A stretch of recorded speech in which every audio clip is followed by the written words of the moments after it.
positioning in the points fight. Jimmy Vasser in 8th position can earn a couple of points. Al Unser Jr. has no chance. Gil DeFerrin, no chance of earning points. And that, of course, the 25th in parentheses there, that's position on the track. His finishing position, he's already finished. Christian Fittipaldi, he's going to pick up some points in 9th place. Michael Andretti at the moment stands to take a big jump, and the biggest jump of all by Alex Zanardi, because with the 20 points due for the victory here, should he make it, that'll bring him right up in contest. And if he keeps on pace, he does get 1 point for leading the most laps, which would make it 21. Everybody used to laugh at those 1 points, but they sure add up at the end of the season. Now you look at the teams that really know how to take championships, like Newman Haas and Penske, all of them who have done well in the championship. They've paid very close attention to making sure they lead the most laps, pick up the pole whenever possible. I mean, to the point of valiant efforts to make either one of those single points.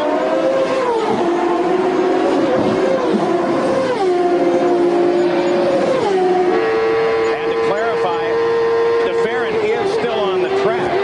He's out of the running in terms of picking up any points because he is so far back on the order right now, 25th and a number of laps down. And of course, Al Unser Jr. is in 18th. There's a lot of racing left to go. He only has to get to 12th to actually pick up 1 point. That's where the points start. They go from 1st through 12th. And, stranger things have happened. The first 10 are all together on the leader lap, and then all the way down through Stefan Johansson. DeFerrin, we mentioned he was on. He's off, but he's going to get back on. They've got a little shortcut. He can hang a right here. This is at the end of turn 1. Right underneath the Princess Gate. Oh, did he stall it there? It's time for reverse. Here's how I got there. Oh. Well, go for that exit road, pal. Yeah. And then he got in there. He still was going too fast. Bumped that. Might have damaged that nose. You hit that tires like that, but... Yeah, they want to get him around, try and get him back into the fight so he falls further behind. Gary Gerald? Down here with Andre Ribeiro's crew, and now we know what happened with the tires. Take a look at this, Paul. Here's a classic flat spot. They said send to Akron, but look at all the rubber that was rubbed off when he had to lock up the brakes. That's why he said he had to have new tires. Came in and got the new skins and was gone. Here's Michael Andretti's move just a moment ago. Gave a little punt to Roberto Moreno. Moreno looks like, who did that? Fortunately, both of them were able to continue on. Leading up to today, Zanardi has led 261 laps in the last 5 races. He leads still today after 50 laps. We'll be back after these messages and a word from our ABC stations.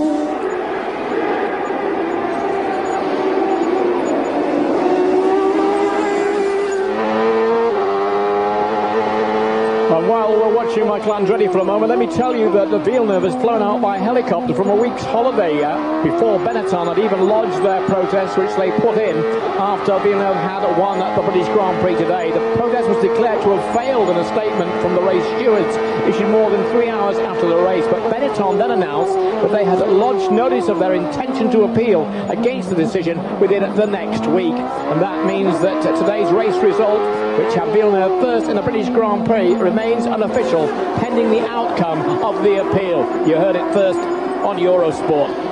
Let's pick up on the action now. Still Alex Zanardi. He'd opened the gap up to about 7 seconds. Zanardi, who benefited certainly when the man who was in pole position, Andre Ribeiro, had an absolutely awful pit stop earlier on, costing him 45 seconds and more importantly 9 places. Bobby Rahal in 2nd place at the moment, but as the race gets on to lap 52 of 95 around this 1.78 mile circuit, it really is that car in the front who's trying to get away, and Zanardi, who came into the pits, had to regain first position after Greg Moore himself had pitted. Moore briefly in the lead. And the man now in 6th position, just to way back up your picture, is Michael Andretti, who could certainly get a bag full of points for this one.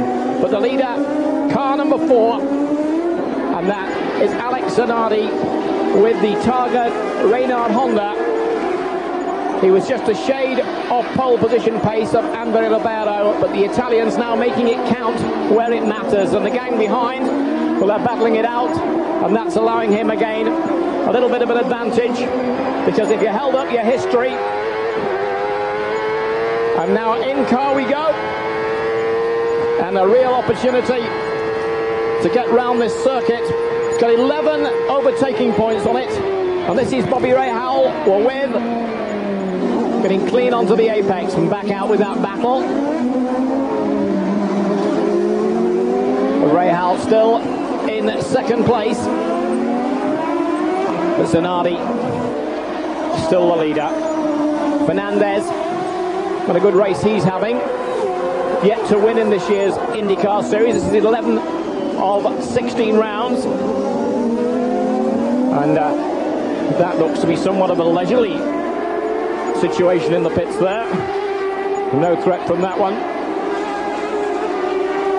And Fernandez chasing after Bobby Rahal. Some 41 laps remaining.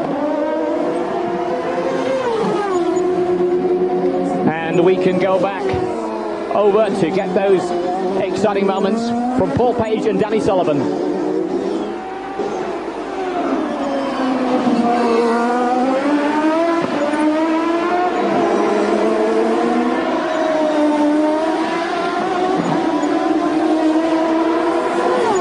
Riding with Michael Andretti, he is sixth place, and on the past few moments he has been complaining of understeer on the two-way radio in conversations with his engineer Lee White in the pits.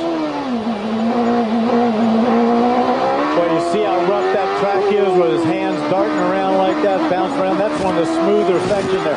I also think earlier when he did that little love tap on Roberto Moreno, he damaged the left front wing slightly. I saw it on a head-on shot, and that might be adding to that understeer.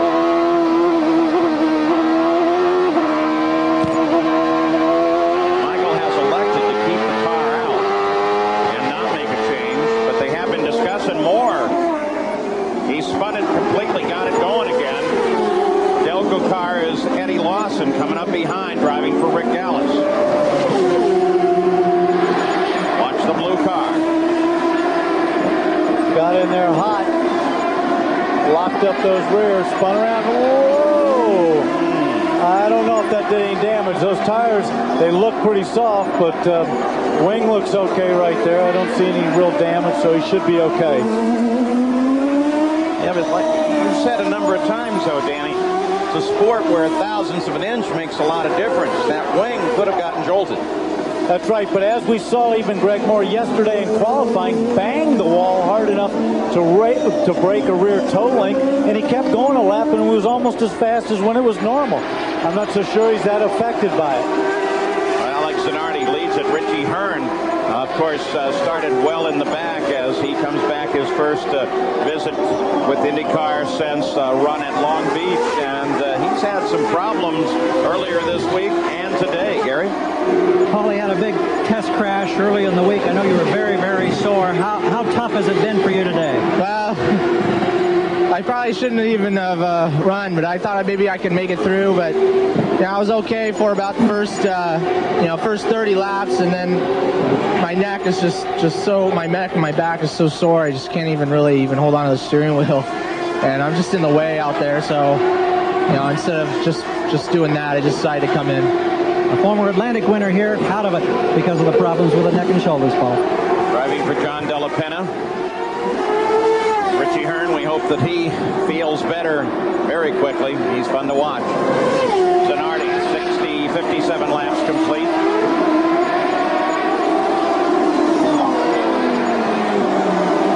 And there's Ray Hall, your second place car. Fernandez, then Emerson Fittipaldi, who's not in the top order, and there's Tracy. And here comes Ribeiro trying to get his way back up through this field. Get back on that lead lap. But Paul Tracy's still trying to get around him. Remember, he came out of the pits in front of him. He still hasn't found a way. And, of course, his teammate Fernandez is pulling away. I got to believe that Paul Tracy's a little bit frustrated by that.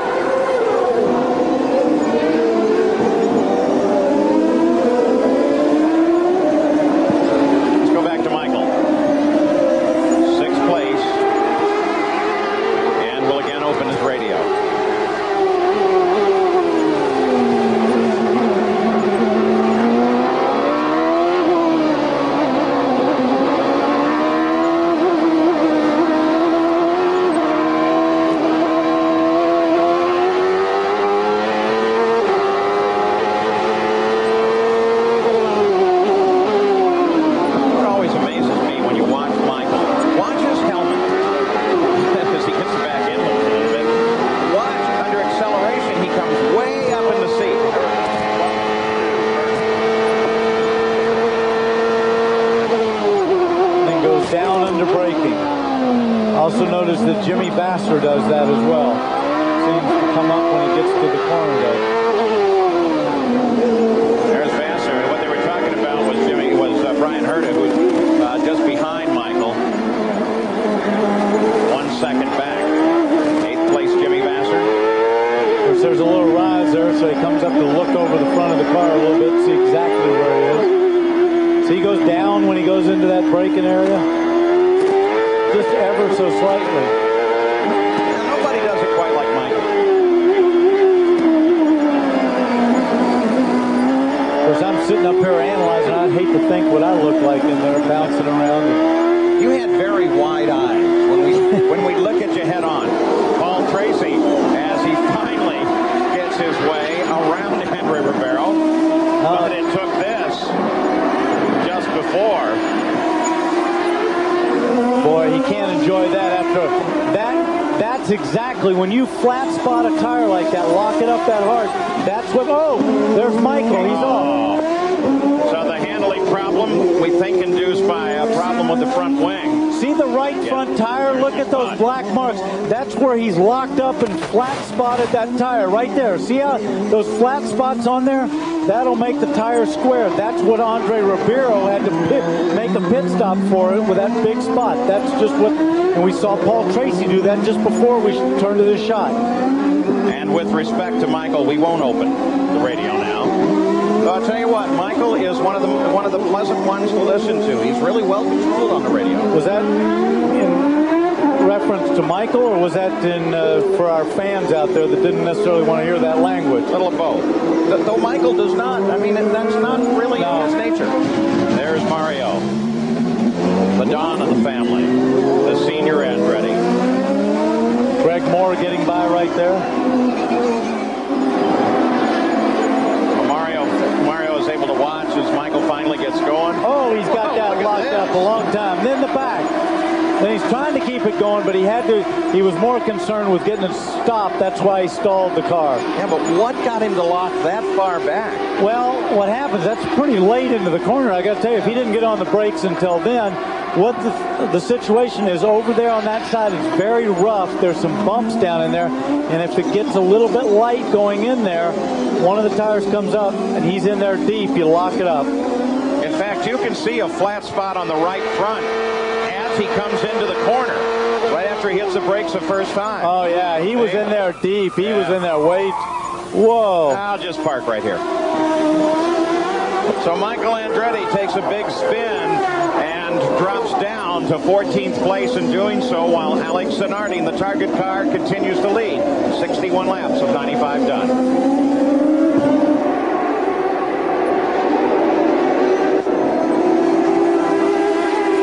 So the leader still out there, Alex Zanardi, but in the last couple of laps, Bobby Rahal on a charge because he reduced what was a 7-second lead down to 3.8 seconds, and we've got him on the watch again, so we'll see if that gap is still reducing. Alex Zanardi looking for victory here, but Bobby Rahal, a very, very seasoned campaigner, getting after him, and the perception of pressure will certainly be falling on Alex Zanardi. Well, we said earlier that Michael Andretti could really enhance his points. Well, that off before and flat spotting the tyres really means that Jimmy Vasser can get the smile going a little bit more even now, because with Alonso